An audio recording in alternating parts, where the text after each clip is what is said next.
Hello people! Today I'm gonna talk about how we can help a person that is grieving, what normally helps and what doesn't. But before I get to that, welcome to Psycho Explorer. I'm Anastasia and I'm a psychologist. If you care about mental health, don't forget to subscribe and explore with me the truly amazing human psyche. There might be a time in your life when a friend or a family member is suffering a loss. In these moments, it might be difficult to find a helpful attitude, especially if you haven't experienced something similar in your life. What are you supposed to say? How are you supposed to help? Sometimes we truly want to be there for someone, but no one ever has prepared us for these moments. Death and grief is not exactly the most popular topic. It can even be considered a taboo topic, so there is not education or preparation for it. Death provokes awkwardness, sadness, and it can even trigger our own death anxiety, an instinct that we all hide deep inside. Because if other people die, then we also will. And this is a truth that we so skillfully have tried to bury. So it might be triggering and painful to even think about it. However, if we truly care about the bereaved person, we can give it a try and put ourselves in their shoes, while also regulating for our own emotions about death. This is very important, because otherwise it will not work out, neither for the bereaved person nor for us. Empathy is the key word here and should be your compass. You might not know exactly how it feels to lose someone, but you can try and imagine how you would feel about it, how you would like other people to treat you and help you. This is a good starting point. At the end of the day, we're all humans and we have some things in common.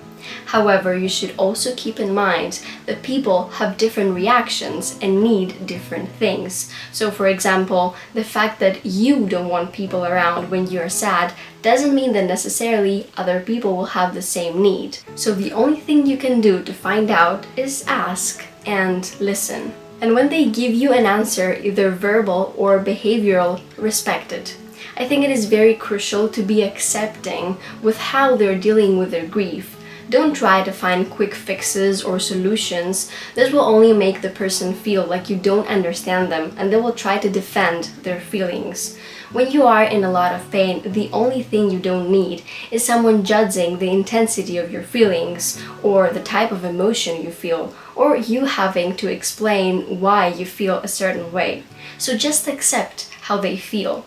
And remember that you can't fix a broken heart just by giving an advice. It's a bit more complex than that. And there are imperfect words to say, and things like it was God's plan or everything happens for a reason might not necessarily alleviate their pain, even if you do mean good. When you lose a loved one, you lose with them a part of you, a part of your identity, and the person needs time to mourn their loss, alone or with you. Give them that time, allow them that time, and listen to their story again and again. Validate and acknowledge their feelings. Let them be in pain if this is what they feel. Don't tell them to move on. In modern European and American societies, grief is thought to disrupt normal life. It is considered as something bad that you quickly have to get over, to go back to your old life and go back to being productive, go back to your job, and this is certainly something your employer wants. But grief was not always perceived this way. The death of a loved one is not something you get over, rather is something you carry on with you forever. Also, if you want to help someone that is grieving, I think it would be nice to let them know that you're there. Make yourself accessible. Say, I'm here if you need anything, but don't force the process. Be their co-traveler in that dark path called grief, and let them show you the way. Let them show you how they want to be helped. They might still feel lonely, and this is not your fault. Neither should you try taking the place of the person they lost. It is normal for them to feel lonely, even if you are there. But I reassure you that they would feel much lonelier without you, so your discreet existence matters. Colin Murray Parks highlighted that grief is the price we pay for love. If you love, at some point, you might find yourself grieving. But I guess this is better than never having anything to lose. Or that's just me. Let me know in the comments what helps you dealing with your grief. Thanks for watching.